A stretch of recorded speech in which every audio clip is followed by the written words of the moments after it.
Kita semua mungkin pernah dengar dongeng dari Jawa ini ya, tentang bawang merah dan bawang putih. Tapi pernah nggak sih kepikiran kalau cerita ini tuh lebih dari sekedar pengantar tidur? Ini sebetulnya kayak sebuah peta kuno yang menunjukkan gimana karakter kita, kebaikan dan juga iri hati, secara harfiah bisa membentuk takdir kita. Nah, ini dia kuncinya. Dongeng ini tujuannya bukan buat bikin kita tidur, tapi justru sebaliknya, buat membangunkan kita.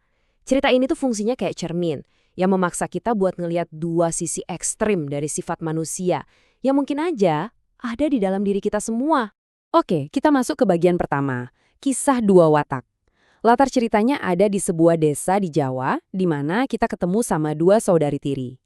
Dari luar sih mereka kelihatan biasa aja, tapi di balik pintu rumah mereka ada pertarungan psikologis yang diam-diam terjadi. Sebuah ujian yang bakal menentukan siapa mereka sebenarnya. Coba deh lihat, kontrasnya ini jelas banget kan? Dongeng ini ndak basa-basi. Dari awal kita langsung dikasih lihat dua kutub moral yang beda jauh. Bawang putih yang jadi simbol kebaikan tulus, dan bawang merah yang jadi perwujudan dari rasa iri hati yang merusak. Dan ini bukan kebetulan loh, ini adalah fondasi dari seluruh pesan moral ceritanya. Coba kita bayangin deh, gimana rasanya diperlakukan nggak adil setiap hari. Kebanyakan orang mungkin bakal balas dendam atau ya udah nyerah aja. Tapi bawang putih, dia justru milih sesuatu yang radikal, tetap baik hati. Nah, ini poin pentingnya. Kebaikan itu bukan berarti pasrah, tapi sebuah pilihan sadar yang butuh kekuatan luar biasa. Lanjut ke bagian 2, ujian di tepi sungai. Nah, di setiap cerita hebat, pasti ada satu momen yang mengubah segalanya kan? Di kisah ini, momen itu adalah sesuatu yang sederhana banget. Sehelai selendang yang hanyut. Insiden kecil inilah yang memulai ujian sesungguhnya bagi kedua watak ini. Jadi kita lihat di sini, perjalanan bawang putih ini sama sekali bukan buat cari harta kan? Setiap langkah yang dia ambil, mulai dari rasa tanggung jawabnya buat nyari selendang, sampai nolongin si nenek, semuanya datang dari niat yang tulus. Dia nggak mengharapkan imbalan apapun, dan justru itulah yang paling penting. Bagian 3. Dua buah labu. Sekarang, kita sampai di bagian yang paling ikonik dan penuh simbol dari cerita ini. Disinilah dunia batin, niat baik dan niat buruk di dalam hati tiba-tiba jadi nyata dalam wujud fisik. Semuanya berpusat pada dua buah labu yang misterius. Luar biasa kan? Labu yang dipilih bawang putih ternyata isinya emas dan permata. Tapi, tunggu dulu. Ini bukan sekedar hadiah biasa. Ini tuh metafora. Kekayaan batinnya, ketulusan hatinya, sekarang kelihatan jadi kekayaan fisik. Kebaikan menghasilkan keindahan. Nah, giliran bawang merah. Karena iri, dia coba-coba niru semua yang dilakuin bawang putih. Tapi, dia lupa satu hal yang paling penting, ketulusan. Hasilnya, labunya justru berisi ular dan kalajengking.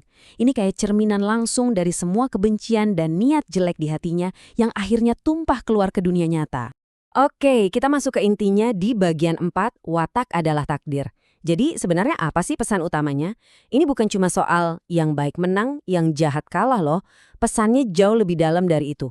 Pilihan-pilihan kecil yang kita buat setiap hari, yang membentuk karakter kita, pada akhirnya akan menentukan hasil akhir hidup kita. Jadi inti dari dongeng ini sebenarnya bisa kita pecah jadi 4 pelajaran universal yang keren banget.